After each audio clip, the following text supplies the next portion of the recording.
ధనుర్మాస ప్రారంభం. ఉదయం 6:57 ధనుర్మాసం ప్రారంభం అవుతుంది. ధనుర్మాసం సందర్భంగా డిసెంబరు 17 నుండి జనవరి 13వ తేదీ వరకు శ్రీవారి ఆలయంలో సుప్రభాతం స్థానంలో తిరుప్పావై. ఇది శ్రీ మహావిష్ణువు మాసోత్సవాల్లో అత్యంత ముఖ్యమైనదిగా భావిస్తారు. 17వ తేదీ నుంచి స్వామివారికి నిర్వహించే సుప్రభాత సేవ స్థానంలో తిరుప్పావై నివేదిస్తారు. కాగా జనవరి 13న ధనుర్మాస ఘడియలు ముగియనున్నాయి. ధనుర్మాసం సందర్భంగా శ్రీవారికి విశేష కైంకర్యాలు నిర్వహిస్తారు. కాగా ధనుర్మాస ఘడియలు 2025 జనవరి 13న ముగియనున్నాయి.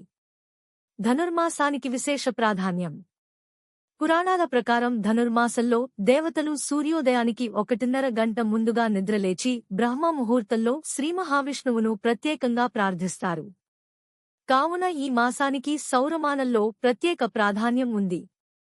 దైవ ప్రార్థనకు అనుకూలం.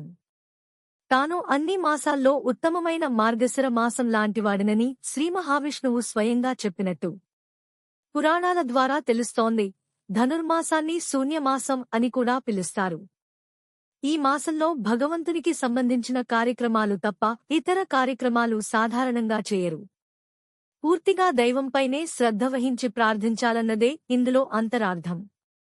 ధనుర్మాస పూజ 1000 ఫలం. కలియుగంలో శ్రీమహావిష్ణువు అవతారమైన శ్రీవెంకటేశ్వరుని ధనుర్మాసంలో ఒకరోజు పూజించిన 1000 పూజాఫలం దక్కుతుంది. పూర్వీకుల వారసత్వాన్ని కొనసాగిస్తూ భక్తులు ఈ మాసంలో బ్రహ్మ ముహూర్తంలో ధనుర్మాస పూజలు చేస్తారు.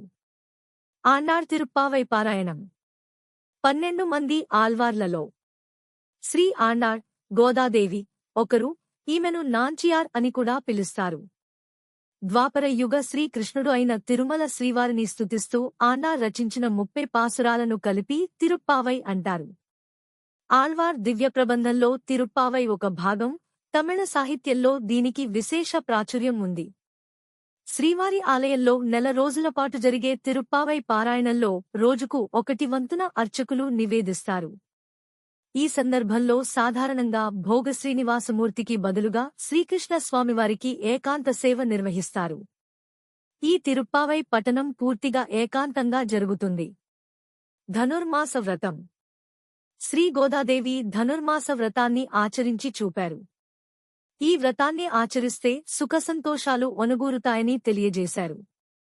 సూర్యుడు ధనస్సు రాశి నుంచి మకర రాశిలోకి ప్రవేశించేందుకు మధ్యగల కాలాన్ని ధనుర్మాసం అంటారు. పాపకర్మలను నశింపచేసి మోక్ష సాధన కోసం చేసే వ్రతాలు, పూజలు, ఇతర ధార్మిక కార్యక్రమాలకు ఈ మాసం అనువైనదిగా భావిస్తారు. దయచేసి మన ఛానల్ని లైక్ చేసి సబ్స్క్రైబ్ చేయండి. ఇంకా మరెన్నో మంచి వీడియోస్ చేస్తాము.